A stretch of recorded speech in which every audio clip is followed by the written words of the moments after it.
Tere õhtust, meediakriitika alustab sellel kevadisel tunnil. Stuudios on Sven Sildnik ja Andri Kiige. Ja kohe asja juurde, ehk siis sissejuhatuse juurde, mis tegelikult käib enne asja. Mis on vahepeal juhtunud Eesti meedias? Esimene asi, mis meenub, on tõsiasi, et Martin Herem nõuab nüüd siis valitsuselt, või mitte ei nõua, aga on välja öelnud, et Eesti kaitsekulud peaksid tõusma 5%-ni. Hea mõte. Meie jõudsime selle tõdemuseni siin stuudios, minu mäletamist mööda, kui mitte päris aasta tagasi, siis umbes 3 aastat tagasi, mis teeb meile au, ma arvan, natukene, et me selles asjas jõudsime sellele järeldusele siis enne tolleaegset Kaitseväe ülemjuhatajat. No, tundub nii, et Kaitseväe juhatusel on väga pikk pink, on võtta nii ühest kui teisest saatest nagu tippspetsialiste, et pole paha. Võib-olla teised teletootjad peaksid ka nagu pingutama natuke rohkem, et näha oma helget tulevikku kuskil kõrges sõjaväeametis. Me oleme kõik endast teinud, hästi teinud, ei saa kurta. No ilmselt see nii ka tõesti on, et SKT peab paraku kerkima 5%-ni ja vaevalt, et ainult sellega saab asi piirduda. Tõenäoliselt on vaja Eestil, nii nagu meie siis seda ise rääkisimegi, Eesti peab tõenäoliselt võtma ka laenu. Ja kõigest sellest ka veel ei pruugi piisata ja miks see kõik, asi on lihtne ja selle lihtsa asja mingis mõttes võttis näiteks kokku viimati Riho Terras ühes väikeses podcastis, on selline podcast olemas nagu Eriväelase jutud, mina võtan siit ette slaidi ja selles podcastis ta siis väljendas sellist mõtet, mis on tõmmatud või mille ümber on siin tõmmatud selline punane ring. Mul on täitsa kindel tunne, et me tegelikult ei adu, et me päriselt peamegi sõjaks valmistuma, rääkis Riho Terras. Ja neile, kes arvavad, et siin on tegemist mingisuguse sõja õhutamisega või millegagi, siis tegelikult pigem mitte, et mida sellega mõeldakse. Mõeldakse seda, et Eesti on ju tegelikult ehitanud oma kaitsevõimet üles nüüdseks, kui kaua, ligi 35 aastat vist või natukene vähem, siis justkui varem selle sildi all, et me ehitame oma kaitsevõimed, tehti ma ei tea mida, aga ei valmistatud päris sõjaks. No tehti väga palju asju ja räägiti väga tõsiseid jutte. Me käisime kõrbesõdades Iraagis, Afganistanis ja Malis. Seal me tagasime Eesti Vabariigi iseseisvuse ja turvalisuse. Ja see oligi kõik, sest rohkem ei olnud vaja. Meil olid ju geniaalsed mõtted minna üle vist ainult sellisele väga väikesele palgasõjaväelaste nagu armeile, kes siis käibki missioonidel ja möllab ringi liitlase juures, teades, et liitlane on hea ja õilis ja kui meil on häda käes, siis tuleb liitlane meile appi. Tundub, et see on nüüd, see mõtlemine on ära muutunud. Vist on, Eesti peamine kaitsestrateegia oli ka 2 sõna, üks neist oli vihmavari, siis NATO vihmavari, mis seisnes lühidalt selles, et kui peaks Venemaa meile kallale tungima, siis mitte me ise ei pea ennast kaitsma, vaid keegi teine kaitseb meid. Ja teine doktriin oli siis, mida nimetati heidutust seadupärast, seda võiks ka, ütleme, nimetada näiteks hirmutamiseks. Ehk siis Eesti kaitseväe, ütleme, doktriin seisnes selles, et meil õnnestub Venemaad hirmutada. Teha koledaid nägusid ja hirmsaid hääli. Jah, seda tehti. Ja meil oli ju veel üks väga oluline kontseptsioon, jõukohane riigikaitse. Jõukohane riigikaitse. Et jõudu nagu pole, et siis kaitseme vähe ja halvasti. See oli väga mõistlik mõte. Ja selgus, et esiteks jõukohane riigikaitse on küll jõukohane, kuid ei kaitse. Kui tahta ennast kaitsta, mis on hoopis teistsugune prioriteet, siis tuleb hoopis mingitest teistest asjadest lähtuda. Seda esiteks, teiseks, meie vihmavari, nüüd on selge, et vihmavarju avanemine on, mida keerulisemad on olud, seda problemaatilisem võib olla ka vihmavarju avanemise mehhanism, et see ei olegi nii lihtne mehhanism, ütleme selline. Ikka maksab loota. Ja mina mäletan alati ei räägitud ainult NATOst, et meil oli ikkagi 2 julgeoleku garantiid, Euroopa Liit ja NATO. See liidu juttu ei ole ma enam kaua kuulnud ja seda NATO juttu on ka nagu natukene vaiksemaks ja jäänud. Ja mõistlik on, et paljudel inimestel on ikkagi kohale jõudnud Ukraina sõja algusega see, et enne kõike peab olema valmis ise ennast kaitsma, et NATO kaitse, see, et NATO meie liitlane tähendabki seda, nagu me siis Ukraina näitelt ka näeme, et mida see põhimõtteliselt tähendab, et milline see abi hakkab olema. See ei tähenda, et NATO saadab põhimõtteliselt ma ei tea, 100 000 mees siia, kes Eesti riiki kaitsma hakkavad, vaid see parimal juhul saab tähendada seda, et kui me ise suudame rinnet hoida, nii nagu näiteks Ukraina suudab, siis me peame lootma, et meile saadetakse erinevaid relvi nii-öelda, võib-olla, et meid aidatakse mingite võimetega, aga üldiselt valdav osa tööst tuleb ise ära teha. Ja see on nüüd see, mille kohta siis Teeras räägib, et paljud ilmselt siiamaani ei ole seda adunud, ehk et kaitsevõime tegelikult saabki ainult selles seisneda ja tulebki päriselt sõjaks valmistuda. Jah, aga nüüd on siis asi nii kaugel, et mingid päris sõjamoodi asjad juba käivad, relvade hinnad on tõusnud, tootmisvõimsus on ikkagi napp, nagu ma aru saan. Just on juba laiali jaotatud ja uusi pole peale tulemas eriti. Jah, et isegi kui keegi väga tahaks nagu tulla Eestisse sõdima, mõtlen, et kui see artikkel 5 nüüd käivituks. No nii, väga kena. Kui prantslastel on laskemoona 2 päevaks ja brittidel kas oli nüüd 2 nädalaks, et siis nad peavad ikka ära minema, sest laskemoon saab otsa lihtsalt. Et selles mõttes see NATO vihmavari nagu on ilus kõnekujund, me oleme kaua seda uskunud, väga ilus on kõik olnud ja nüüd tundub, et juba nagu päris sellised nagu inimesed, keda me peaksime tõsiselt võtma, hakkavad juba selget juttu rääkima. Aga kas see jutt ei tule natuke liiga hilja? See väga hilja tuleb, et see, Eestis on üksikud inimesed, kes on seda juttu tegelikult algusest peale rääkinud, mida me nüüd rääkisime just äsja. Üheks selliseks inimeseks on loomulikult Leo Kunnas ja see, milline on asjade seis täna, see peaks minu meelest enamuse eestlasi panema senisest veelgi tõsisemalt kuulama Leo Kunnast, kes on üks neid väheseid, kes võib öelda, et ma rääkisin teile seda kõike. Just, seda ta on teinud. Seda ta on teinud ja nüüd tuleb välja. See ei ole tegelikult meeldinud ja ei ole ka väga viljakale pinnale langenud. Millal veel, kui mitte praegu nüüd teda hakata tõsisemalt kuulda võtma? No jah, aga kuidas see oli, et meil vist oli, kas meil oli ka 2 nädala laskemoona üritati hankida ja kas see maksis mingisugune nii ja nii, ütleme 2,5 miljardit näiteks. Poolteist, jah. Või poolteist, see on ikkagi väga suur, see on ka suur number. Jämedas joones sinna see 5% kaitse-eelarve ju kulubki tegelikult, ehk et meil tuleks soetada hädavajalik laskemoon selleks, et üldse mingi aja jooksul ennast kaitsta saaksime. Sest kui me näeme, kuidas ameeriklased mõnda abipaketti menetlevad, see võtab kuid. Aga see, ütleme, kui meile näiteks keegi tahaks nagu abi saata, see võtaks näiteks 3 või 4 kuud. See peaks olema 6 või 7 miljardit siis nagu laskemoonas üksi. Aga veel mingid torud, mis seda laskemoona välja nagu lasevad. Jah, et see on nüüd alles järgmine probleem, millele ma ka viitasin, et ja ka sellest ei piisa. Ehk et isegi kui me kulutame nüüd ära selle 5% paari järgmise aasta jooksul, siis see tähendab, et me küll suudame katta oma kõige suurema augu, et meil on praegu torud tühjad, aga kui me need torud ka ära täidame, siis see veel ei tähenda kaugeltki, et meil oleks võrdne võimekus. Et jämedas joones, mida me kritiseerime siin varasemaid valitsusi, kes lihtsalt on täiesti vastutustundetult, et meid öelda süüdimatult, lihtsalt etendanud meile kaitsevõime ehitamisel tegelikult tsirkust ja teatrit. Inimesed on väga lihtsameelselt läinud kaasa Ameerikas pommidemokraatiaga ja vormistanud seda siis sellise julgeoleku karantiina. Minu meelest võiks praegu, kui keegi esitab küsimusi, ei, me käisime Iraagi sõjas, me käisime Afganistani sõjas, me tagasime Eesti julgeoleku, meil pole vaja mitte mingeid mürske osta, mitte mingeid makse tõsta.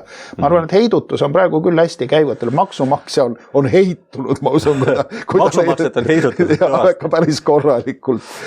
Et et tore, et viimasel hetkel ärgatakse, aga kas mitte liiga hilja, et natuke lihtsameelne on vist arvata, et kui me ka nüüd 5% tõesti nüüd käristamegi välja ja saame sellest siis võib-olla 3 nädala laskemoona, et see on ka parem kui mitte midagi, aga see võimaldab meil vastu pidada esimese abisaadet ise nii. Võib-olla mitte.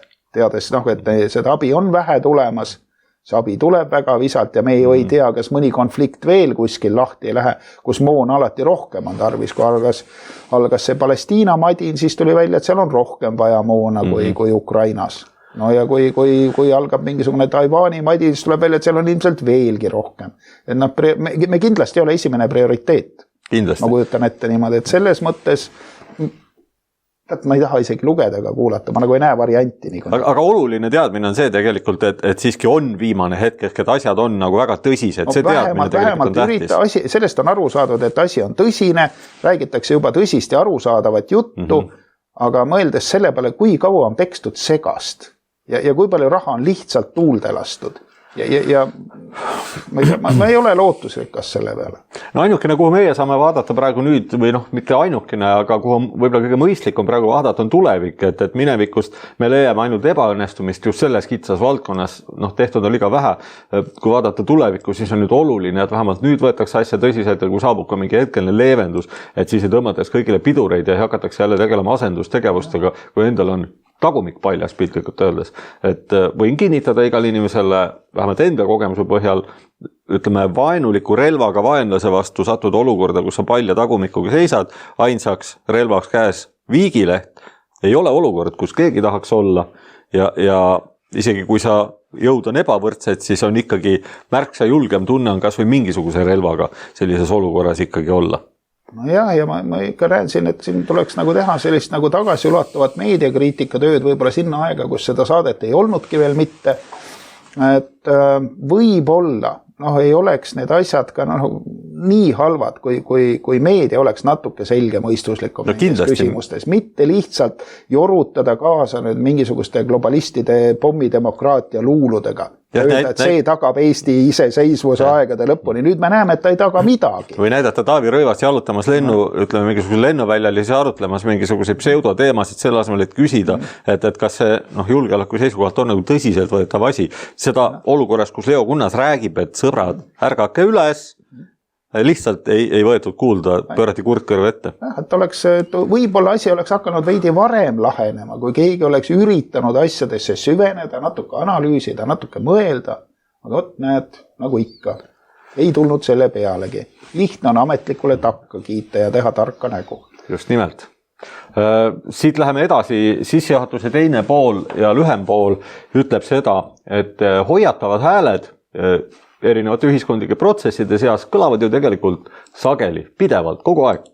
Aga need hääled tavaliselt ei kõmise, nagu ütleme Georg Otsa lauluhääl, vaid pigem piksuvad kusagilt maa alt, nagu ütleme selline mutihääl ja seetõttu mõjuvad ebaseksikalt. Enamus inimesi neid ei kuule hoolimata sellest, et väga olulised ja kaalukad sõnumid tegelikult nendeni tuuakse. Tänases saates me saame paari sellist sõnumit käsitleda. Ja väga lihtne on lüüa mingisugune tempel otsa ette, neile üksikutele nagu sellisele jultunud häältele, kes siis peavooluga kaasa ei lähe, nimetada neid siis ükskõik, kas vanasti putinismiks ei nimetada, aga mina mäletan, et mina olen alati olnud nagu Vene riigi suhtes skeptiline. Isegi siis, kui Ameerika on võtnud restardi poliitika. Ja mis sa siis loed kommentaarides selles? Fašist, russofoob, nats. See lihtsalt lähtud sellest, et Venemaa on ju kogu aeg laamendanud. Mis restarti siis nüüd või kus see restart tuleb, millega see restart lõpeb. Ja nüüd me näeme, et see restart ongi lõppenud järjekordse mis iganes ta seal on siis. Ma ei oska öelda. Mingisugune verine jampsimine. Eestis on russofoobia üldiselt minu meelest alati olnud väga põhjendatud. Juba 100 aastat tagasi räägiti, et ida poolt pole meil kunagi midagi head tulnud, milline russofoobne väljaütlemine. Ja mina pean tunnistama, et minus kindlasti on hea annus russofoobiat, mis pärineb muidugi peamiselt isiklikest kogemustest ja on üpriski argumentatiivselt põhjendatav. Aga mis seal ikka, ükskõik kuidas me seda asja nimetame, et peamine küsimus on ju see, et kui palju sellel või millelgi üldse on ratsionaalset alust. Aga hoiatavad hääled ühiskondlike protsesside osas. Esimene selline hoiatav mutihääleke, mida siit mulla alt võib-olla mõni üksik kuulis, avaldati nüüd tänaseks vast ligi 2 nädalat tagasi Eesti meedias ja tegemist on siis teadlasega, kelle nimeks Tiit Hennoste, võtame ette siit slaidi.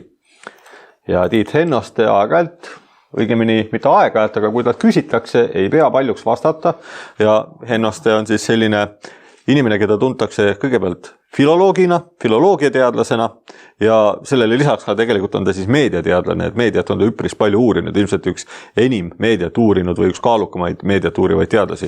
Filoloogina ta on, ütleme, tal on väga huvitav eriala.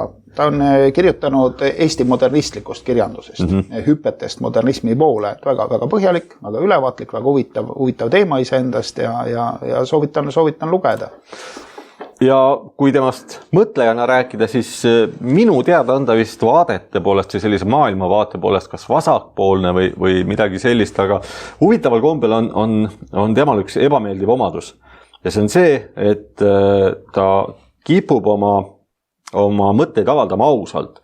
see tähendab, et kui tema mõtted, kui see, mida ta näeb, on kriitiline, ilmselgelt kriitiline selles osas, missugust poliitikat viljelevad vasakpoolsed erakonnad, siis ta ütleb selle ikkagi välja, hoolimata sellest, et see ei ole nii-öelda sama koorilaul. Et selline paha lugu. Ei teagi, mis teha nüüd selle asjaga. Aus inimene on ikka korralik tüli tegelikult vasakpoolsele poliitikule. On. Et ennuste puhul see nii on ja selles loos me võime siis kohe veenduda, millised tagajärjed on sellisel ebameeldival aususel ja oleme siit neid üksjagu välja kirjutanud ja võtan siis mõned lõigud ette ja ka mõned probleemid, millele Hennoste osutab, et see on siis intervjuu, kus esitatakse erinevaid küsimusi ja huvitavaid probleeme iseenesest toob tegelikult Hennoste ette, et üks asi, millest selles intervjuus räägitakse, on siis see, et Eesti Päevaleht paberkandjal lõpetas ilmumise, nagu me teame, ja üleüldiselt väljendab Hennoste muret selle üle, et paberkandjal meedia on kadumas ja ütleb, et see on suur probleem. Ja esimesel silmapilgul sellisel digiajastu inimesel tundub, et mis seal siis nii väga nüüd on, et kõik on ju kättesaadav, aga kas on asi nii lihtne? Igaüks, kes on lugenud Orwelli 1984 sellist jõledat düstoopilist romaani, teab, et seal on selline peategelane töötab siis kontoris, mis tegeleb igapäevaselt raamatute ja ajalehtede ümberkirjutamisega, et nad läheksid siis kooskõlla valitsuse muutunud poliitikaga. See tundus nagu veidi imelik. Selge see, et eks Nõukogude ajal igasuguste diktatuuride all ja võib-olla ka muude valitsuste ajal kirjutatakse ajalugu ja asju ümber, aga et keegi nüüd võtaks ette ja kirjutaks kõik ajalehed ümber igapäevaselt, mis kuskil arhiivides või raamatuga, see tundus nagu võimatu. Ja kuidas sa teed seda? Kontor küll töötab, aga ei ole realistlik. Aga nüüd, kui kõik oleks, praegu on väga palju materjali elektrooniline, kui ütleme on ainult elektrooniline, siis ei tea ju keegi enam, milline see algne versioon oli. Paberil leht on nii, nagu ta oli, paberil raamat on nii, nagu ta oli. Sa ei saa lõigata sealt tükki välja ja teist tasemele panna või väga raske? Jah, see on keeruline. Kui ühes teed, siis sa, neid koopiaid on ju palju, sa ei saa kõiki menetleda sel kombel. Et see nagu ei tule välja ja siis ikkagi see mingi tõde mingil kombel säilib. Aga kui kõik oleks elektrooniline, siis võib olla ka see, et mitte ainult, et seda saab moonutada, kõik ebameeldivad saab kustutada ja mitte ainult moonutada, vaid täielikult asendada mingisuguse tehisintellekti tehtud soigumisega. Et just esimene mõte sellest, et kui keeruline siis tehniliselt tegelikult oleks ühe arhiivi sisu osaliselt ümber kirjutada, et mida selleks vaja oleks? Selleks oleks vaja ühte viirust, mis siseneb selle arhiivi andmebaasidesse, mis AI asemel suudab analüüsida erinevaid tekste ja me teame, igaüks võib vaadata praegu YouTube'is. Minu meelest meie enda saate all nüüd juba ilmub AI-ga nii-öelda koostatud väikene kokkuvõte, mis siis on nähtavasti korjanud erinevad märksõnad ja pannud sellest nii-öelda kokku üsna loogilise pildi, millest meie saade räägib. Ja see on põhimõtteliselt suhteliselt õige jutt, et see saade räägib lühidalt sellest antakse synopsis, mille on siis AI koostanud. Ehk siis sama asja suudab AI järelikult varsti teha või juba praegu teha kõikide materjalide puhul ja täita väikene koodirida, mis ütleb, et ümber kirjutada näiteks kõik asjad, mis puudutavad, ütleme, seda või seda fakti. Näiteks kustutada meie kirjandusloost Oskar Luts, kuna ta mingil põhjusel ei sobi, sellepärast, et see oleks ole Eesti poisid sõdisid saksa poistega, see oli siuke rahvuslik viha, eks ole. Või kirjutada Oskar Lutsu Kevadele teissugune lõpp, kus Toots ja saksa poisid surusid omavahel kätt ja leppisid kokku, et lähevad koos mängima ja jooksid käsi käest liblikaid. Ja läksid koos Ukraina sõtta või kuskile mujale. Et kõik on võimalik ja arvestades veel seda, et see tehisintellekt, mis praegu on nagu tsiviilkasutuses, on juba küllalt võimas, ükskõik kas ta siis on pildi või mingisuguse muu ülesandega videote tegemiseks kõigeks on päris hea, aga mis võivad olla niisugustel jõustruktuuridel ja luurajatel, selle peale ei julge mõeldagi, et need on kindlasti mitu põlvkonda eespool, väga võimsad. Ja mõtleme sellele, mis nad on 30 aasta pärast võrreldes tänasega. Et selles mõttes see on väga realistlik hirm, et kõik mis ei ole kindlalt fikseeritud, näiteks paberil või ma ei tea, siis metallplaatidel või savitahvlitel. Pergamendil. Et see ikkagi on ääretult ebausaldusväärne. Seal ebausaldusväärsusel on veel üks. Lihtsalt ta haakub selle teemaga, et mitte ainult moonutamise küsimus ei ole, pahatahtlik, ütleme, et keegi seal muudab midagi. Lihtsalt näiteks Eestis on väga palju tehtud digitaliseerimistööd. Ajakirju, raamatuid, erinevaid materjali on digitaliseeritud. See on ju Digar ja Etera ja neid keskkondi on palju, kus nad on kaootilised küll, aga töö on suur. Aga sisuliselt nad on ainult 2 Eesti serveris või 2 Eesti, ütleme sellises andmehoidlas, kuskil pilveteenust enam ei osteta, ma olen kuulnud, ma ei ole seda fakti kontrollinud, aga üks inimene, kes sellega oli kursis, tegeles seal, rääkis, et tegelikult nad on ainult 2 kohas. Ja kui need mõlemad kohad saaksid näiteks granaadi või mingisuguse muu litri, siis kogu see aastakümnete töö on kadunud. Näiteks Vene raketi. Lihtsalt ei olegi enam. Ja üldiselt on kogu Eesti kultuuripärand või kirjalik kultuurivaramu suures osas digitaliseeritud vähemalt oleks kadunud, ainult mis meile jääksid, oleks jälle meie raamatud. Aga raamatud võivad saada raketi, need suured hoidlad. Osad sa ikka suudad päästa. Kuskil on erakogudes midagi kindlasti, aga ütleme need süstematiseeritud korralikud raamatukogud, meil on ju väga häid, need võivad kaduda 1 päevaga. Aga digitaalsed on väga lihtsalt. Pluss veel, ja see on nüüd selline kõige halvem stsenaarium, aga ka vähem halb stsenaarium võib olla see, et suur osa asju, mis on salvestatud, neist fragmendid võivad kaduda nii, et sa ei leia neid enam kunagi üles.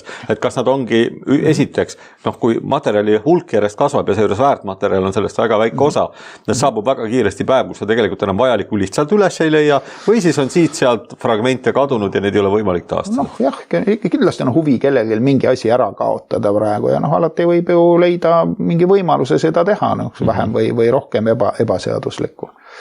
Masinad on võimekad, robotid on võimekad. Ja see on see, mille üle Hennoste siin arutab ja tegelikult kui nagu me taga kaasa mõtleme, siis see on legitiimne nagu murekoht. Me võime mõelda selle peale, et miks on juutidel, eks ole, Iisraeli juutidel tänaseks, kui pikk see on siis ligi 3000 aasta pikkune nii-öelda ajalugu ja kultuurilugu kirjas ja suuresti tänu sellele, et nad on kogu aeg oma asju kirjutanud nii-öelda kirja. Eks hiinlastel on see ka hiinlastel sama lugu. Ja vaata neid hindude asju. Vana-Kreeka, Vana-Rooma, kõik asjad on pergamentidel kirjas. Ja ega hindude need Bhagavad Gitad ja Vedad on ju, keegi ei tea, kui vanad nad on, sellepärast, et väidetavalt nad on, inimeste mälus hoitud väga pikalt ja mingil hetkel, kui see mälu läks, siis nagu inimestel kehvemaks hakati need alles üles kirjutama, et võib-olla see on nii, ei ole, aga asi on ikkagi tuhandetes ja tuhandetes aastates. Nii et maksab asju üles kirjutada, et sealt see tuleb. Et see on probleem ja selle üle maksab mõelda, aga läheb veel edasi, muidugi küsitakse siin Hennostelt erinevaid asju, küsitakse näiteks seda, et kas siis Eesti riik nii-öelda ei ole see, kes kuidagi mängib olulist rolli sellise mõtteloo salvestamisel ja millele siis väga kriitiliselt. Tegelikult Hennoste vastab, et olen pessimistlik ja arvan, et selles olukorras või õigemini kirjutab nii, et olen pessimistlik ja arvan, et selles olukorras on kõige olulisem riigi roll, kui Eesti riik ikka tahab olla Eesti kultuuri hoidja, milles ma kahjuks olen üsna vähe kindel. Et võt selline mõtteavaldus.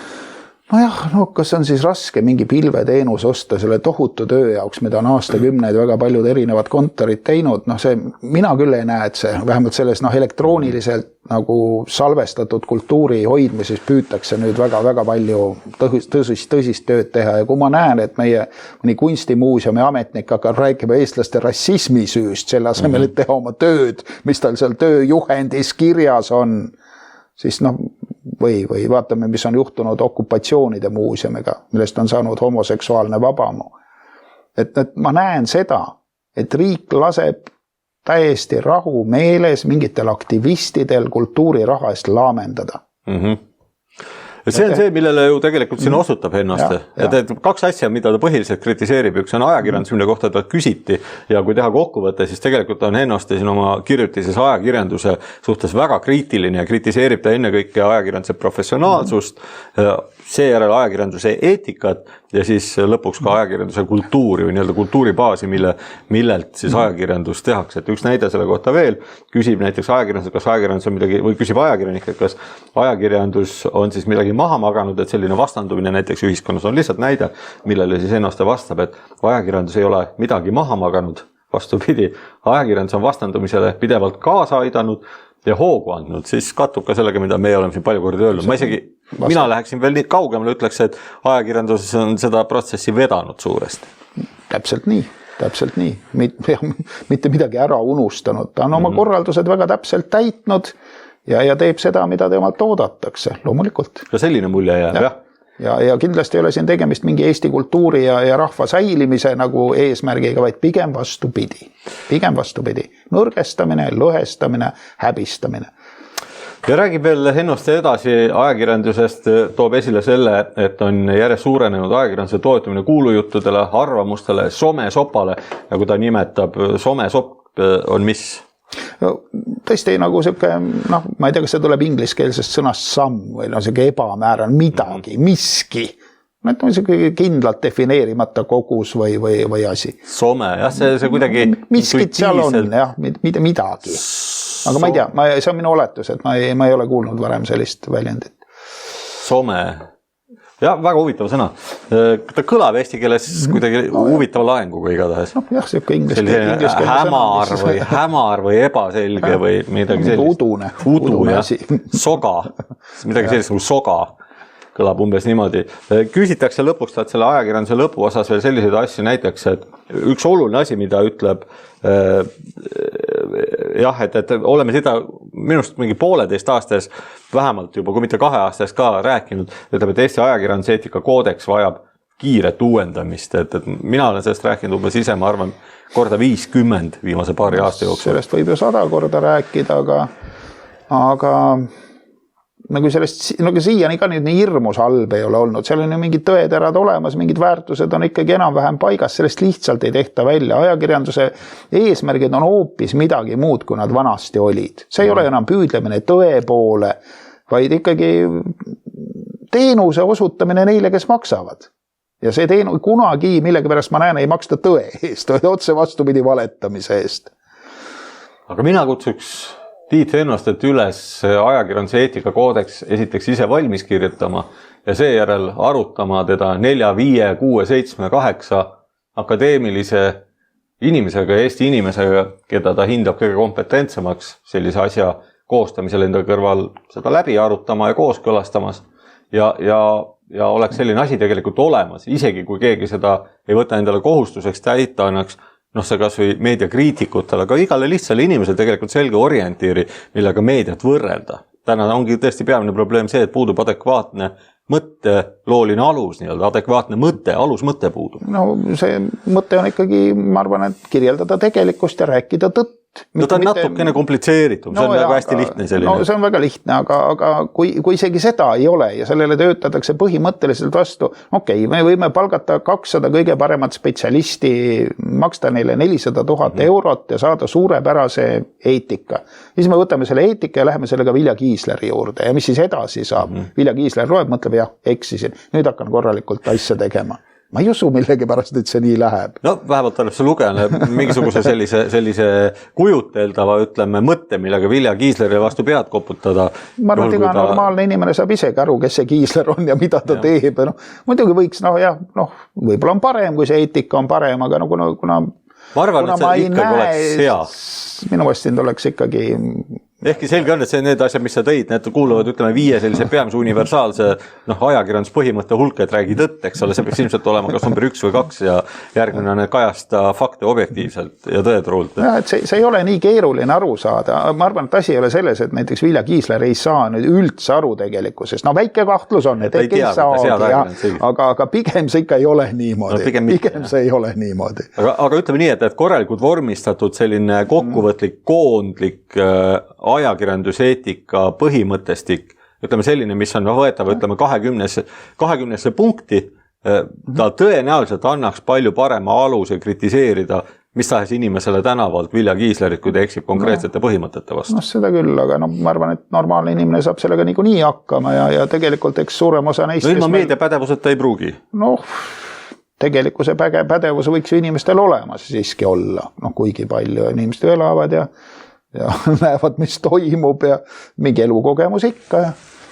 Et kui keeruline saab olla. Ma arvan, et see ei ole põhiprobleem, muidugi on hea, kui seda tehakse. Ma olen nõus, et sellega see ei ole põhiprobleem. Midagi ilmselt, asi ei ole selles, et meil on eetikat, vaid asi on selles, et meil on lihtsalt karilurjuseid. Küsiti Hennostelt, et mida soovitaksite Eesti Päevalehe Delfi meedia juhtidele ja ajakirjanikele, et uudiste sisu ega kvaliteet digikujul ei halveneks ja väga leebelt, võiks isegi öelda malbelt, vastab siis teadlane haridust ja eetikat. Nojah, aga haridus on ju enamusel ajakirjanikel mingisugune olemas. Vist ei ole. Mingisugune, esiteks algharidus, no siis gümnaasiumiharidus, isegi kõrgharidus paljudel ja see kõrgharidus on isegi sageli veel, häbi öeldagi ajakirjanduse alane. No aga tundub, et paljudel ajakirjanikel siiski seda kõrgharidust ei ole võib-olla isegi korralikku keskharidust, ehk siis võib-olla on diplom, aga haridust ennast on vähe võitu. No ja nüüd Korkil ka ei olnud suurt haridust, aga oli lugenud raamatuid ja selliseid on ju veel. See on, tundub, et paljud ajakirjanike probleem, et neil ka seda tüüpi haridust ei kipu olema, et just eriti sellest on puudust. Väga paljud, Bukovski selline väga tuntud Ameerika boheemlik autor ja üldiselt ju sellised kirjanikud, kes ise kalduvad napsi viskama, mis Bukovski jõi kogu aeg, eks ole. Et pigem oli ikka nii, et ta siis kui raamatukogu kinni pani, siis ta hakkas jooma. Nii kaua kui raamatukokku sai, siis ta luges. Et ma arvan, et ikkagi võiks lugeda raamatuid. See tuleb lugeda, sellepärast, et kui sa ei ole raamatuid, siis ammugi ei saa sul olla mingit erilist eetikat, et sul lihtsalt ei ole sellist ressurssi, kust nagu teadmist ammutada, eks ole. Vanasti ikkagi olid ju igasugused, kirjandus oli ikkagi selline väärtusi kandev asi, mitte ainult meelelahutus. Täpselt nii. Et see aitaks. See aitaks. Selline lugu, oluline lugu, mis siis, et mitte kõige värskem kindlasti tasub üle lugeda ja just nimelt on siis see antud lugu Tiit Hennoste nii-öelda hääl on üks hästi kaalukaid hääli, mis võib-olla justkui ei kõmise sellistes seltskonnaveergudes, aga tegelikult need sõnumid, mida tema jutt sisaldab, erinevad sellised hinnangud on olulised ja tegelikult nende järgi Nad on nagu head orientid minu meelest nagu meediavaldkonnas. Järgmine tekst, läheme edasi. Meil on üks teine arvamus ilmunud Postimehes ja seekord siis Postimehe arvamustoimetuse juht. Võtame ette Martin Ehala ja Martin Ehala on kirjutanud pealkirjaks Ülbe hoolimatus lõpeb krahiga ja Eesti tänases poliittegelikkuses ei pea ilmselt eriti kaua mõistatama, et millele osutatakse, kui selline pealkiri pannakse osutades ülbusele ja hoolimatusele üldiselt selline kriitika, selle sisuline kriitika käib meil valitsuse suunas. Ja Ehala jutt väga jämedas joones keskendub seekord e-valimistele ja Ehala on siis nüüd üks neid hääli, mis on viimasel ajal ikkagi väga järjepidevalt hakanud osutama sellele, et esiteks e-valimiste süsteem ei ole läbipaistev, ta ei ole usaldusväärne ja seekord on siis selle loo aluseks toodud viimane Norstati uuring, mis uuris seda täpselt, kui suur hulk Eesti inimestest Eestis toimuvaid demokraatlikke valimisi usaldab. Mitte päris selles sõnastuses uuriti siis seda, kui suur hulk Eesti inimesi arvab, et e-hääled ei olnud võltsitud. Ja üldiselt on olnud Eestis traditsiooniliselt usaldusvalimiste vastu üpris kõrge, on veel, mis oli 2014, 10 aastat tagasi, usaldas 70% eestlasi meie valimisprotsessi, mis ei ole muide kõrge number, sellepärast, et tegelikult Põhjamaades need numbrid on kordades kõrgemad. Minu meelest vist kõige kõrgem usaldusprotsent on Taanis, kus 95% äkki usaldab Taani demokraatlikke valimisi, Rootsis, Soomes on need ka üle 90%. Ehk siis kultuurriikides üldiselt normaalne valimisusaldus on üle 90%. Ja nendes riikides ei ole ka sellist Hugo Chavez ja Sorose tehtud sükest elektrivalimiste süsteemi. Seal ikka tehakse vanamoodi paberil nagu alati on tehtud. Täpselt ja mitte juhuslikult, mitte sellepärast, et neil ei oleks digiasjandusest aimu, vaid just nimelt sellepärast, et nad ei usalda. Ja Eestis oli üldiselt asi võrdlemisi halb juba varem, ehk siis ainult 70% inimestest usaldas, aga nüüd on ikkagi päris krah, sellepärast, et sellele Norstati küsitlusele võib ju vaielda, et äkki see ei ole piisavalt representatiivne või äkki veel on natuke kõrgem, aga üldiselt see näitas, et neid inimesi, kes arvavad, et valimised ei olnud manipuleeritud või pigem ei olnud kokku, oli 48% ja mis sest järeldub? Et need, kes arvavad, et see asi on võltsitud, susserdatud ja varastatud, oli siis üle poole, midagi 52% tuuris kuskil. Täpselt nii. Üle poole. Ehk siis üle poole inimestest täna arvavad, et e-valimised on tegelikult manipuleeritud ja see, miks see on oluline, esimene asi on muidugi see, et valitsus võib rääkida palju ta tahab korrutada, tuima panna sellel teemal, kuidas et e-valimised on tegelikult, nad on läbipaistvad ja kõik on kontrollitav, ehk et vahet ei ole, ärge rohkem rääkige, et kui inimesed ei usalda enam, usaldus on juba kadunud, nad arvavad, et see on ikka nii, siis järelikult see laieneb ka siis juba valitsuse retoorikale. Minu hüpotees on see, et et inimesed ikkagi ei mõtle nagu väga abstraktselt, et nad ei hakka mõtlema meie valimissüsteemi üle või niimoodi, et kas need elektrimolekulid on nüüd kontrollitavad või ei ole. Lihtsalt kui elu läheb raskeks, siis ei usuta valitsuse juttu. Ükskõik, mida nad räägivad. Tavaliselt nad ajavadki mingit soga, aga seda soga usutakse meeleldi, kui saab rahulikult tööl käia, mingit palka võtta, veel vabal ajal kuidagi meelt lahutada, aga kui juhtuvad nagu pahad asjad, nagu Põhjamaades, et hakatakse päid lõikama, hakatakse tulistama tänavatel, et sa ei julge välja minna. Paha, eks ole. Ja siis sa ei usu enam hästi seda punast juttu, mis räägitakse, ja hakkad veel mingit konservatiive valima. On juhtunud. Sama asi siin, et elu läheb raskemaks, õnneks praegu veel ei tulistata, aga ilmselt elada enam ei ole nii hea, töökoht jääb vähemaks. Sa arvad, et selle usalduse kaotusel on sellised laiemad põhjused? Ma arvan, et inimesed lihtsalt hindavad oma olukorda on halb, väljavaated on halvad, inflatsioonid, värgid, asjad, kõik on kehv, maksud tõusevad, igasugune mingi jampsimine. Elu läheb halvemaks.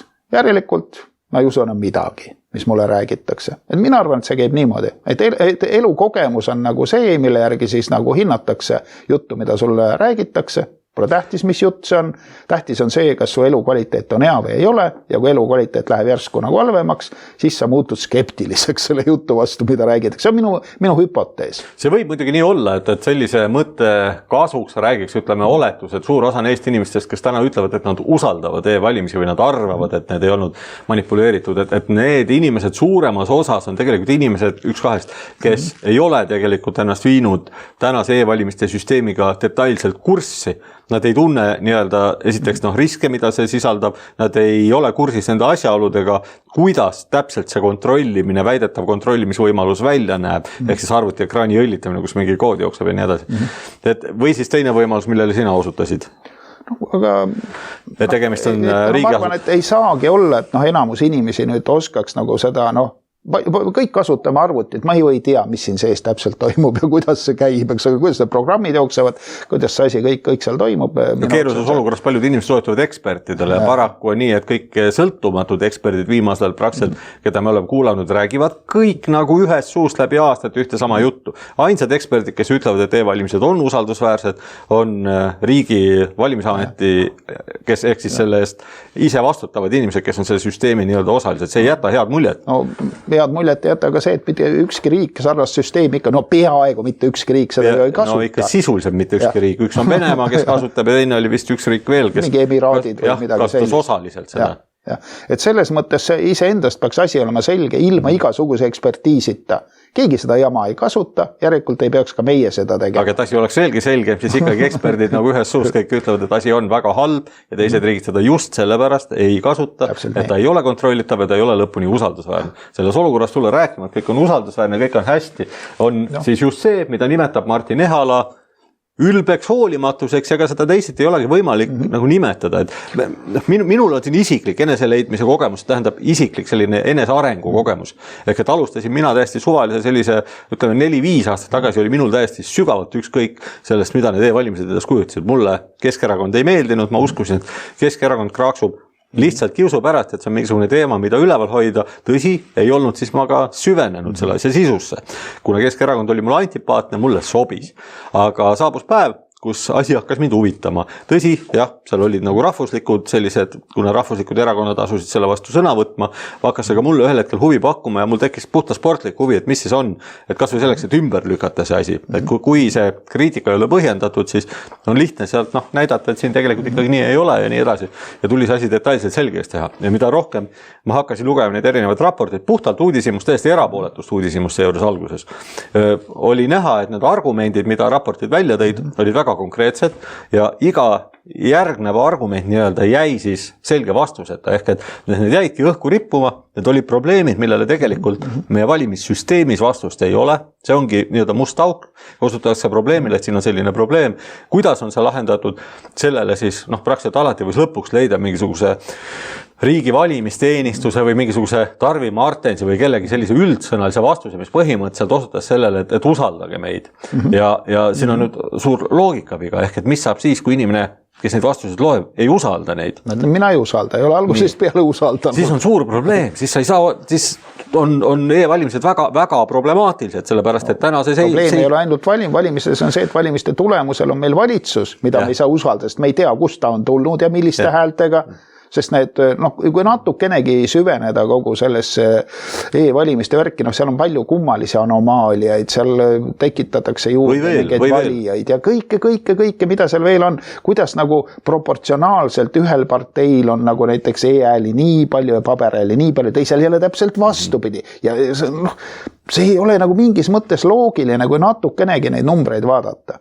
No kui ma rääkisin seda oma isiklikku lugu, siis selle loo nagu mõte oli osutada tegelikult sellele, et mina jõudsin ühel hetkel sellisele äratundmisele, et oma parimat nii-öelda objektiivsust varuks võttes on minu enda isiklik mulje tõesti selline, et e-valimised esiteks ei ole usaldusväärsed, teiseks ei ole kontrollitavad ja kolmandaks tõenäosus, et neid saab kuritarvitada esiteks ilma välise vaatleja teadmata väga suur, millest tuleneb ka tegelikult järeldus, et järelikult on tõenäosus, et seda on tehtud, on ka üpris kõrge. Et mul ei ole mingit fakti tuua, tegemist on kahtlusega, rõhutan, aga ma jõudsin nendele kõikidele järeldustele ja siit ma püstitan hüpoteesi, et suur osa inimesi tegelikult isegi kui sa ei lähe ja ei uuri, nagu mina tegin seda detailselt, ei loe raporteid, suur osa inimesi ikkagi nendeni jõuavad erinevad argumendid läbi ekspertide, kellele antakse sageli meedias sõna ja ehk siis need probleemid, ehk siis arusaam, tegelikult objektiivne arusaam, et see ongi probleemne teenus ja sellel ongi küsimused, mis on vastamata, on jõudnud paljude inimesteni,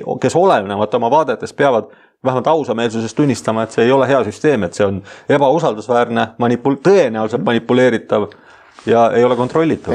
Ilmselge, et see nagu see selgus hakkab nagu kohale jõudma, asi on ju väga lihtne, kas hääli saab üle lugeda või ei saa üle lugeda. See on kontrollitav, ei saa üle lugeda. Kas see protsessi saab jälgida otse, nii-öelda reaalajas? Ei saa. Hääled veel kaovad kuskile ära, lähevad, ma ei tea kuhu. Kas süsteemi administraatorid saavad nii-öelda kolmandale välisele vaatlejale teadmata manipuleerida soovi korral seda puhtteoreetiliselt? Ma ei väida, et nad teevad seda. Kas nad saavad seda teha? Jah, saavad. Kui kiiresti meil need kõvakettad siis ära hävitati 7 päevaga või? Väga kiiresti. Ahvi kiirusel võrreldes eriti sellega, kui kaua iga purksi putka peab oma raamatupidamist alles hoidma. Kas on ikkagi, ütleme, pealiskaudse vaatleja hinnagu selge vastuolu põhiseadusega, et valimised peavad toimuma ühel päeval. Ja oleme ühesugused ja salajased. Ilmselged on probleemid, need on pikk rida. Neist peaks aru saama ilma selleta, kas see on kohtus käinud või ei ole ja millised need kohtuotsused ka iganes ei ole olnud. See ei räägi sellest asjast midagi, see räägib kohtust midagi, kui kohus sellest aru ei saa. Kas on ühel päeval või on 7 päeval? Ei ole ju ühel päeval, on 7 päeval.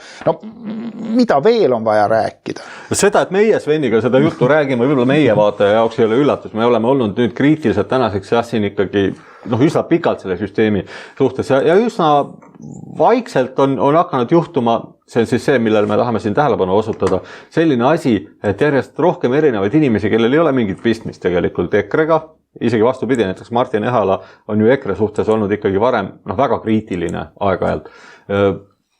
Järjest rohkem inimesi hakkavad kõlama nagu Martin Helme või Varro Vooglaid, ehk siis väga-väga kriitilised erinevate meie demokraatia või siis meie riigi selliste peamiste institutsioonide suhtes. See ei ole ju nüüd siin tegelikult ei EKRE ega Vooglaiu ega Helme küsimus, vaid tõe ja vale küsimus. Ja tundub, et tõde on hakanud jõudma ajakirjandusse, antud juhul Postimehesse, mis on väga tore.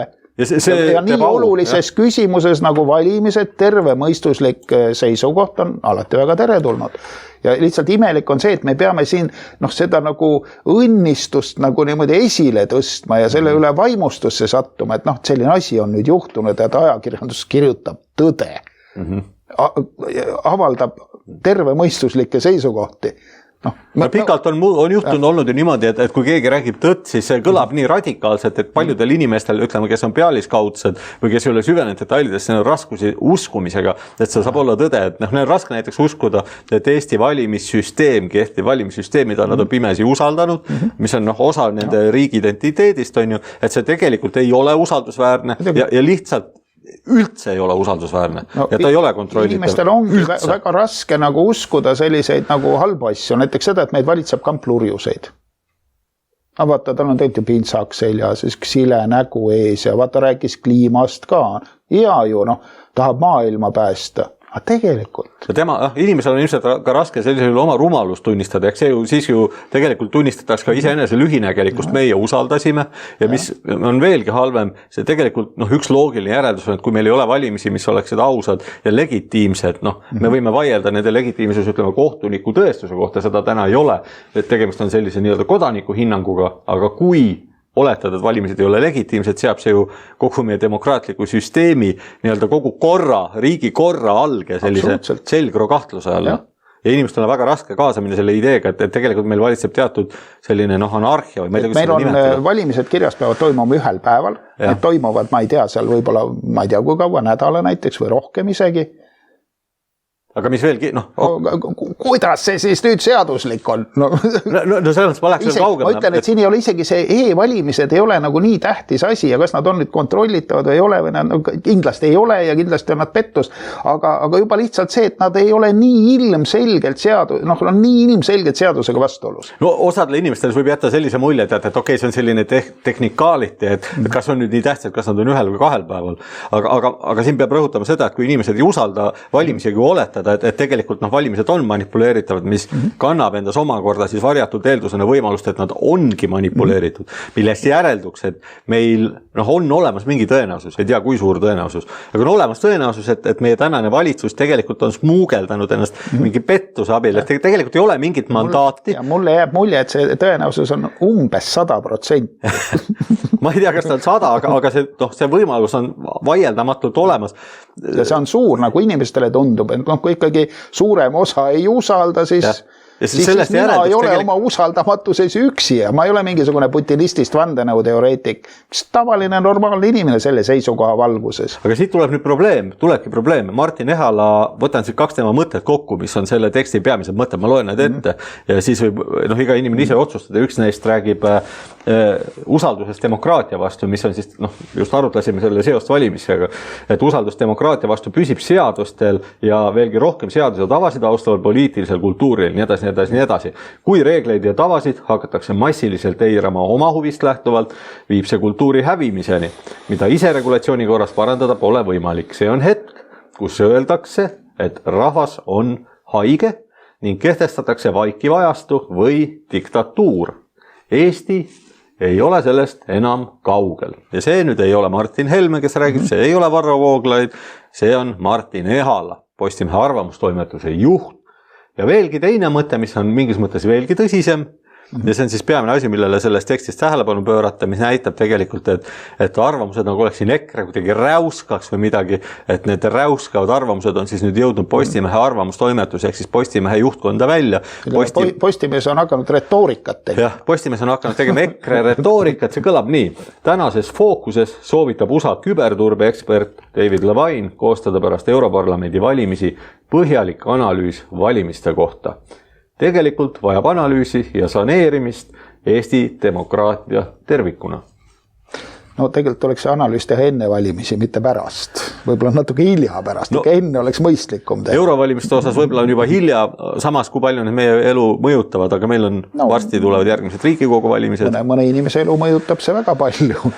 Mõne üksiku, Tsahkna elu kindlasti palju, aga... Jah, ei väga mõistlik jutt, ega see midagi nagu millegi kallal uriseda ei ole, tõesti müts maha, hästi tehtud. Ja jätab tõesti jääb mulje, et Martin Ehal on ka radikaliseerunud ja räuskama hakanud.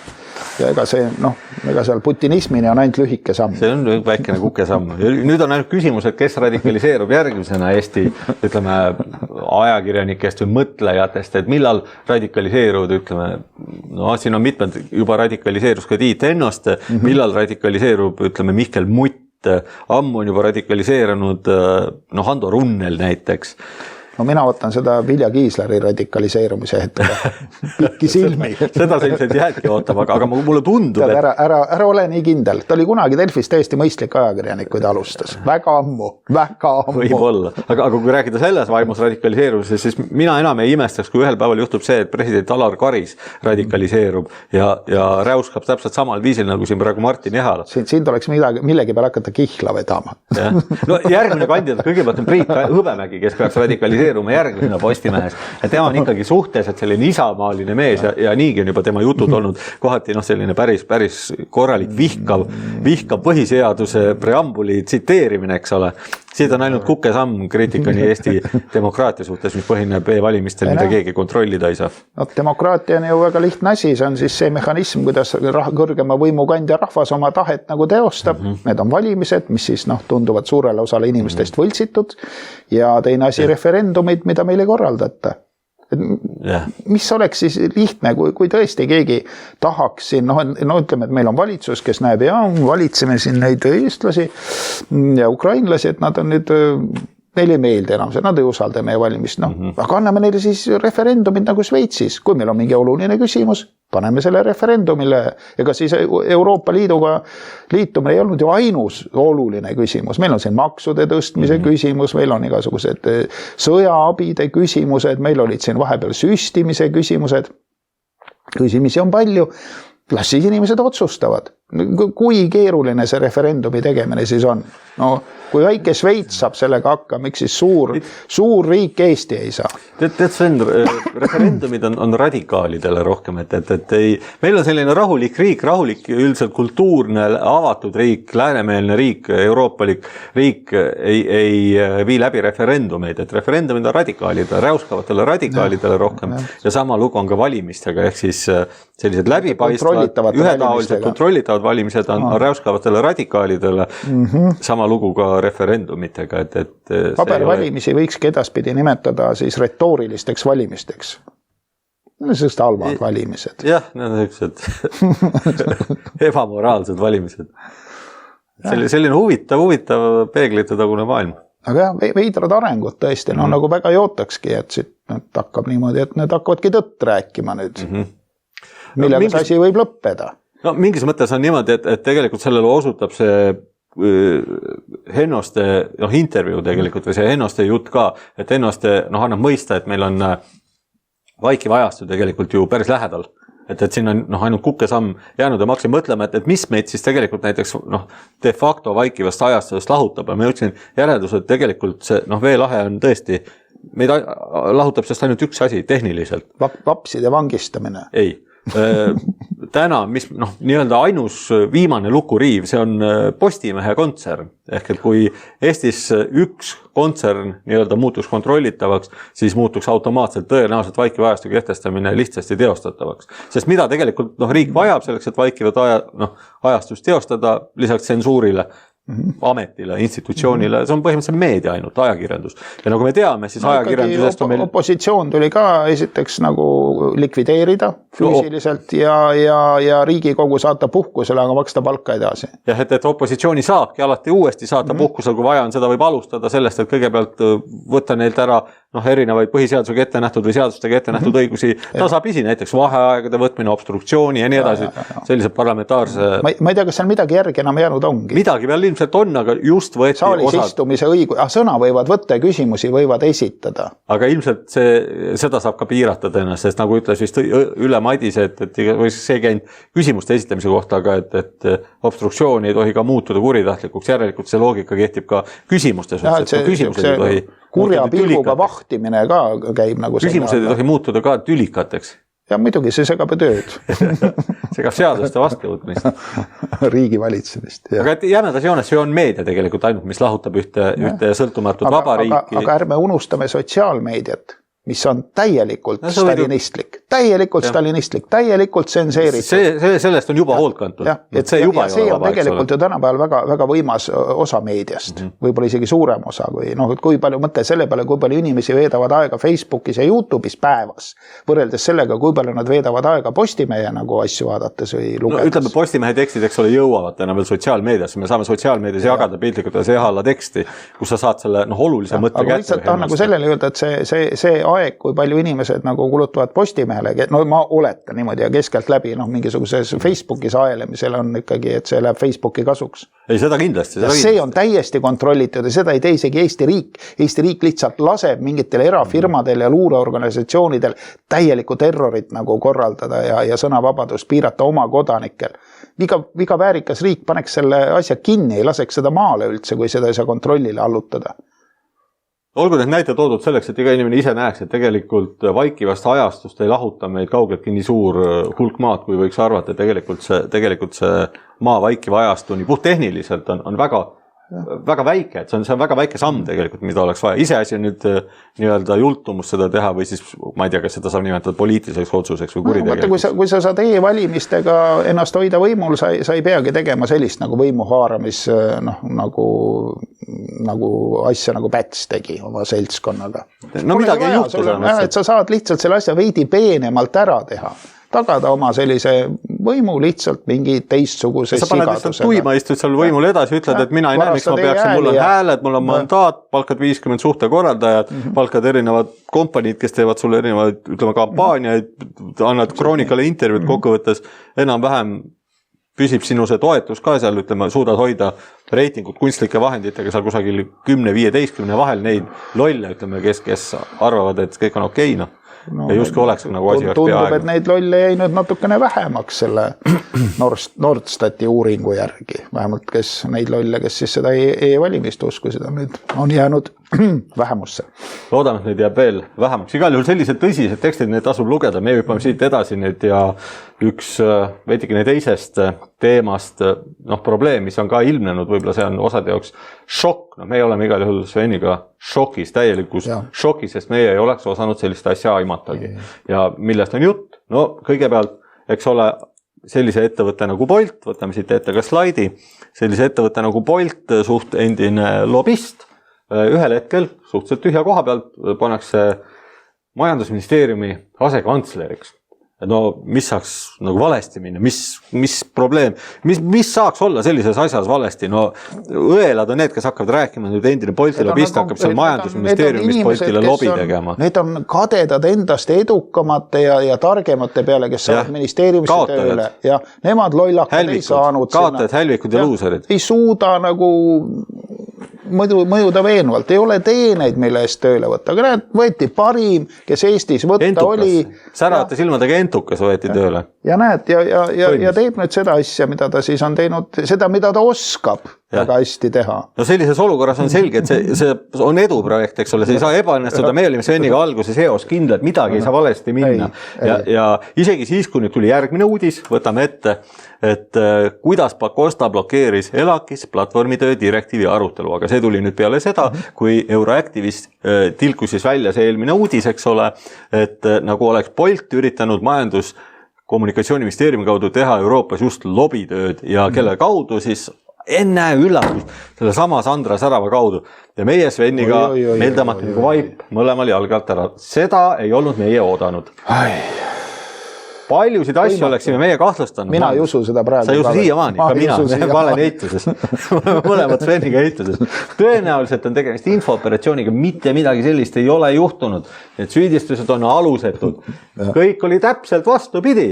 Sandra Särav oli see, kes astus majandusministeeriumi uksel otsustavalt vastu. Lobistid üritasid tungida majja, Sandra Särav vastus rümbaga, rinna pani vastu, ei lasknud majja, ütles, et minge ära, mina ei taha sellega tegeleda, te ei ole siia tere tulnud. Aga mida suudab noor habras naine, ütleme 5 täisjõus 100-kilose lobisti vastu?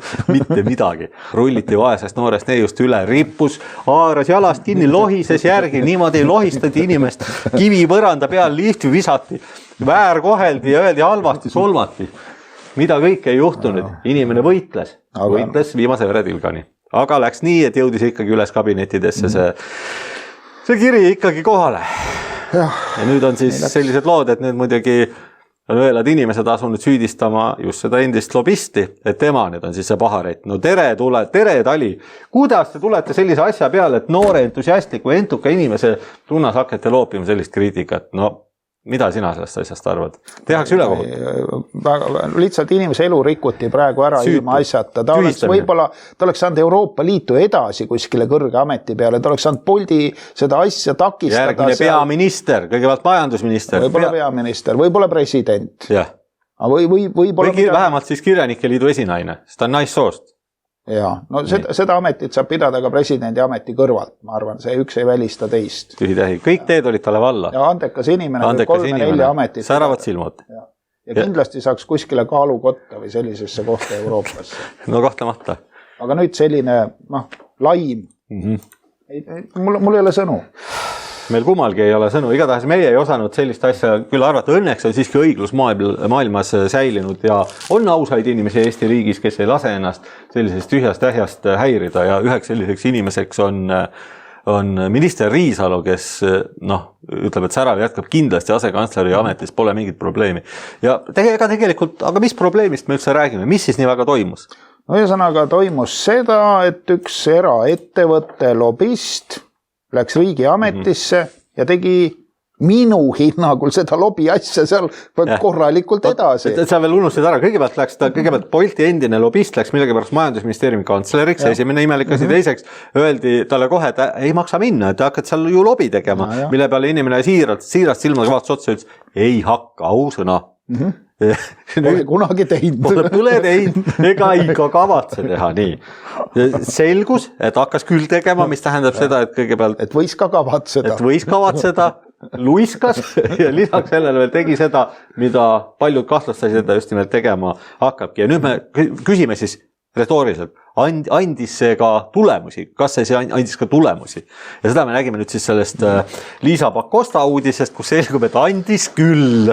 Ja. Liisa Pakosta asus järsku blokeerima ELAKis platvormitöö direktiivi arutelu, jumal teab mis pärast ja selle üle siis avaldasid meedias imestust erinevad Keskerakonna saadikud, mul tuleb meelde Anastasia Kovalenko, kes ütlesid, et järsku hakkas Liisa Pakosta just nagu jumala keeli rääkima ja mitte keegi ei saanud aru, miks ta järsku on selle direktiivi vastu. See initsiatiiv tuli justkui ei kuskilt. Loogiliselt kõik olid juba justkui selles asjas enne kokku leppinud ja jääb selline mulje, nagu see Bolti lobi oleks natuke justkui töötanud ikkagi. Pole ka ime vist. Mina arvan, et ega neile lobistidele nüüd selle eest ei maksta, et nad mitte midagi ei tee ja mitte midagi ei saavuta. Et kui nad ikka kuskilt mingisuguse lutsu saavad, siis millegi eest nad peavad ju midagi tegema. Midagi nad peavad tegema ja midagi nad ka tegid. Nad kirjutasid valmis Eesti Vabariigi seisukoha selles asjas ja andsid selle lahkelt majandusministeeriumile üle, kes võttis selle teadmiseks. Jah, õppis ära, sai aru, väga hea, teeme ära, läheb. Siin võib siis kokkuvõtteid teha, et kas midagi on selles asja puhul valesti, mina ei näe, nagu öeldakse mitte midagi. Et Eesti riik siis ajab nüüd ühe erafirma asja. Nagu öeldakse, riik peabki erafirmade eest väljas olema. No jah, aga see vist ei peaks päris nii käima, et see erafirma endine töötaja ajab seda kuskil ministeeriumis edasi. Kõik on nagu loogiline, põhimõtteliselt võiks hakata juba rääkima, et mitte midagi ei juhtunud, mitte koguneda, laiali minna, mitte midagi ei ole vaadata, move along, liikuge edasi. Ma ei tea, minu meelest see paistab justkui nagu kuidagi natuke korruptiivne. Üks probleem on, et miks Bolti lobist saab kantslerina maksumaksjad palka? Miks ta ministriks ei saanud? Ta saaks ministrina palju paremini seda Bolti asja ajada või peaministrina. Selles on probleem. Jah, et ei ole veel küllalt kõrgele positsioonile, see Bolti asi ei käi nii hästi ja nii tõrget, et ta nagu võiks, kuigi käib küllalt hästi. Ma leian, et Bolti on petetud siin natukene, nemad panid oma raske raha. Bolti kliente on petetud. No aga Bolti omanikud panid oma raskete riskidega, võetud riskidega teenitud raha asja alla, eks ole, projekti alla, maksid lobistile ränka raha, mine tea, mis kokkuleppeid veel tehti ja nüüd tuleb välja, et inimene pannakse asekantsleriks, kus tal ei ole võimalusi, eks ole, kõiki asju oma otsuseid vastu võtta. Ei näe hea välja. Tuleks panna peaministriks sellised lood. Igatahes on veider lugu ja kokkuvõttes veelgi imelikumad olid sellised järelmid, et kõigepealt hakkas tõmblema Eesti 200, kus siis Margus Tsahkna, kes kandideerib teadupärast Europarlamenti, esines sellise omapärase, ma ei tea, kuidas seda nimetada, eskapaad või miks ikka veider, nagu teada selline ütlemine, et parim kaitse on rünnak. Ja nii asus siis Tsahkna rünnakule raskel hetkel ja asus sõimama erinevaid teisi erakondi, et need on ikkagi nüüd üle igasuguste piiride läinud, kui nad sellise korruptsiooni vastu on. Oi. Aga mis sa muud ootadki? See on kõik. Tsahknast ei ootakski midagi vähemalt. Okei, tubli, nagu alati. Ja see lugu vist oli, ilmus ka Eesti Rahvusringhäälingus ja kandis pealkirja, võtame siit kohe ette. See on siit, Tsahkna kritiseeris teravalt Jürgen Ligi ja Tanel Kiik ja tegelikult oli asi vastupidi, muidugi nimelt siis Jürgen Ligi ja Tanel Kiik kritiseerisid seda tsirkust, mis siis Bolti ministeeriumi või kuidas see nimi oli, majandus, mul on kõik sassis juba.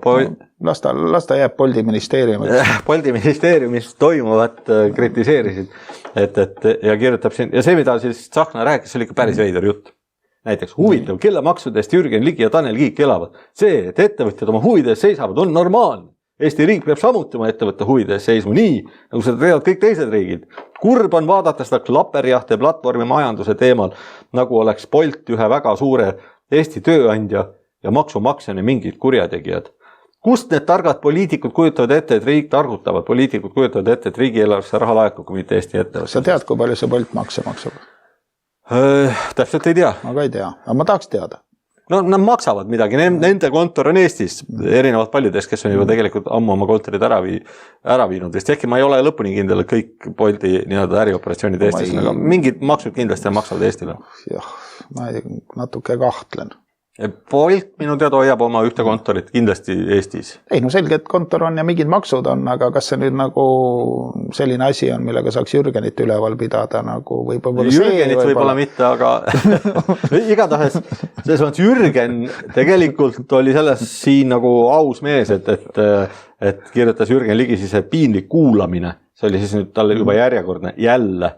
Et teist korda aasta jooksul saab kõrge riigiametnike etteheite erahuvidest ja teist korda vastab ta komnoore õpitud uhkuse ja reipusega, et tema asi ongi seista erahuvide eest, milles Ligil on täiesti õigus, ehk siis see on see, millest siis nagu Tsahkna libises ka mööda, et kellelgi ei ole probleemi Boltiga, kindlasti Bolt võib üritada nii-öelda ükskõik mis sigadusi korda saada, see aga ei tähenda, et majandusministeeriumi kantsler, kes siis avaliku huvi esindajana saab palka maksumaksjalt, peaks sellises korruptsioonikahtlusega olukorras, ütleme siis, olema. Jaa. Ega ta nüüd ilus ei ole. Ilus ta ei ole, ta on väga kole. Kehv mulje jääb sellest asjast. Igatahes selline lugu siin on nüüd lahti rullunud ja üldiselt on niimoodi, et meediat peab nagu selles mõttes kiitma, et meedia tegelikult on tõmmanud antud juhul korralikult tule peale sinna, kuhu pidi ka tulema. Võib-olla Tsahkna, ütleme, see, mis Tsahkna kirjutas kokku, seda võiks nimetada kelbaseks, ütleme seda. Aga ütleme, et Tsahkna valijad kindlasti on rahul. Teavad. Ma arvan, et on ikka valitud. Ma arvan, et on valitud, kui mõned hääled ikka olid. No mõned olid, aga jah, tõenäoliselt ei lähe ka väga kaua aega, kui Tsahkna valijad ka seal erakonnas jõuavad selguseni, nii nagu Isamaas.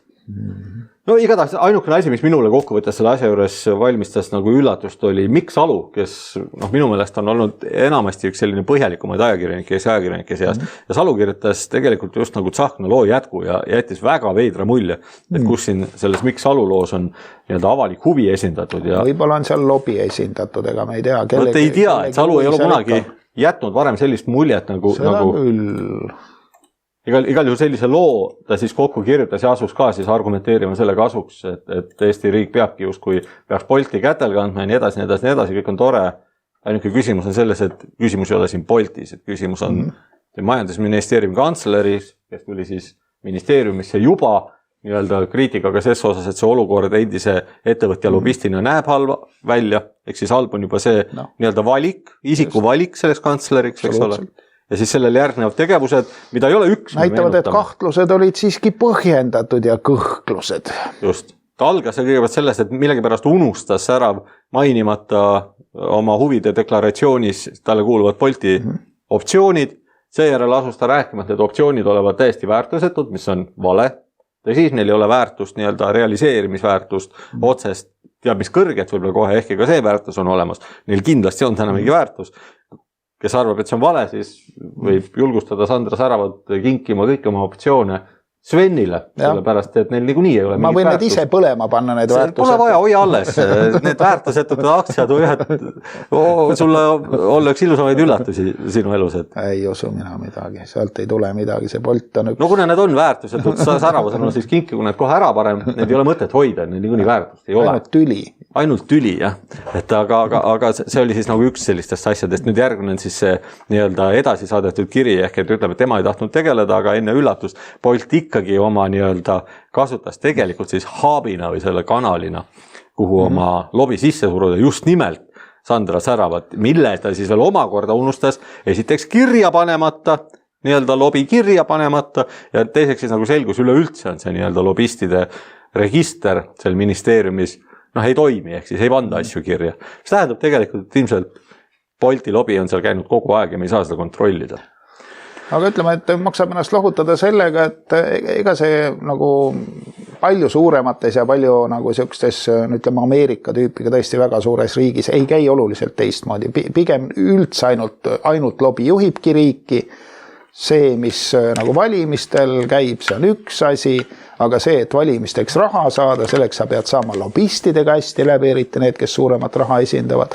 Et see on väga kurb olukord ikkagi. Ma arvan, et see meil ei olegi veel niivõrd masendav, et võib-olla see lobivärk ei ole meil ainus asi, mis meil nagu riiki suunab, aga Ameerika, kuula neid Ameerika tüüpe, kuidas nad selle lobi kallal nagu uluvad, et see on ma pööraks selle teistpidi, ma ütleks, et ma olen nõus sinuga, et Ameerikas on asi on väga hull ja see antud majandusministeeriumi juhtum ja Eesti üks ette suuremaid ettevõtteid Bolt näitab, et tegelikult see sama nii-öelda viis, kuidas ettevõtted üritavad osta esiteks endale soodsat poliitikat ja kuidas see tekitab selliseid skeeme, kus ettevõtte enda lobist asub mingi ministeeriumi kantslerina tööle ja siis see hakkabki nii-öelda seesama loodud side hakkabki lobikanalina tööle, nii sellist selget võib-olla jõulist lobistamise näidet mulle ei meenu kohe, mis oleks ettevõtte ja ministeeriumi vahel.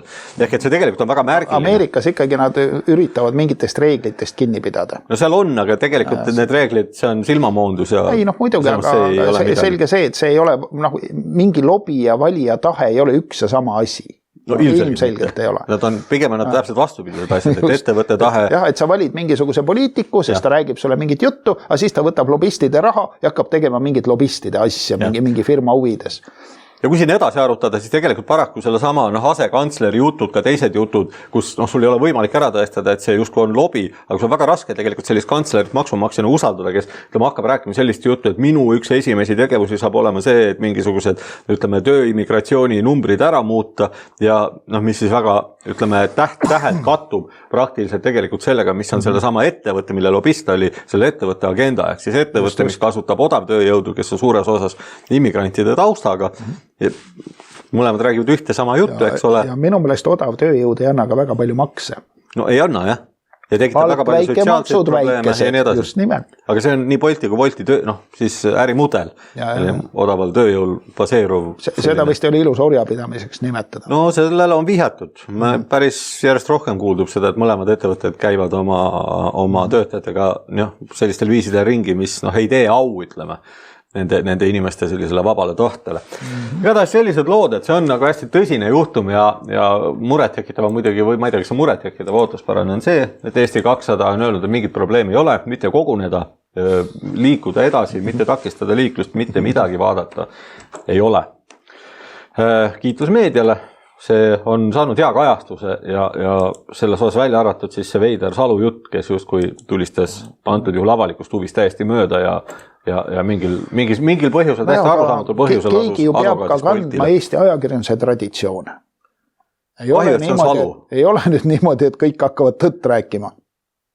No väike vettumus, jah. Jah, kui keegi see nii-öelda maailm peab olema tasakaalus, kui keegi kuskil hakkab rohkem tõtt rääkima, siis mõni teine seni usaldusväärne ajakirjanik peaks tegema aga mõtle ise lobisti seisukohalt, kellesse sa investeeriksid ikka usaldusväärsesse ajakirjanikusse, mitte mingisse suvalisse lontrusesse.